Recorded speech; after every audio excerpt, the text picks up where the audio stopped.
Every office you've ever been in was designed for someone that doesn't exist.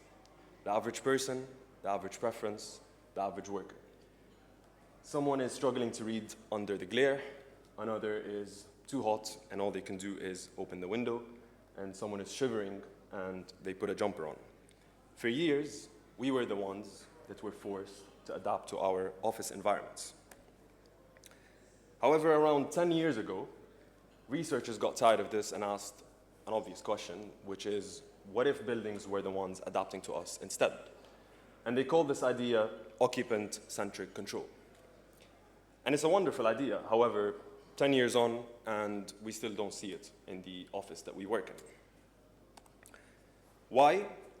Because for a building to adapt to our needs, it has to understand how we feel. And the room measures itself, not the people in it.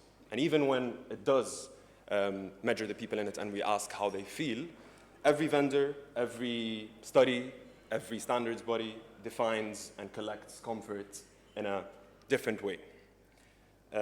One comfort complaint from one building can't be lined up and compared against another from a different building. And what that means is that for the past decade, we've produced a ton of data that doesn't connect and doesn't give anything for a building to actually act on.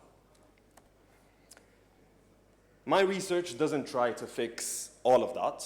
It tackles one specific foundational piece here, and that is giving the field a shared semantic and machine-readable language for comfort. Let me break this down. So, for example, say I'm at my desk and I report, oh, it's too bright. On its own, that's just words. My work here defines a structure that connects that report to the sensor reading, to the type of desk work that I was doing, to the standard that is applied in that applicable space, and to the action the building can take. Basically, it's a structure that bridges what buildings measure and the objective measurements and the subjective experiences of people. Now, buildings first for visual comfort, but it's designed to extend to heat, air, and noise. It's one piece of a much bigger puzzle. However, it's the piece that lets the others connect.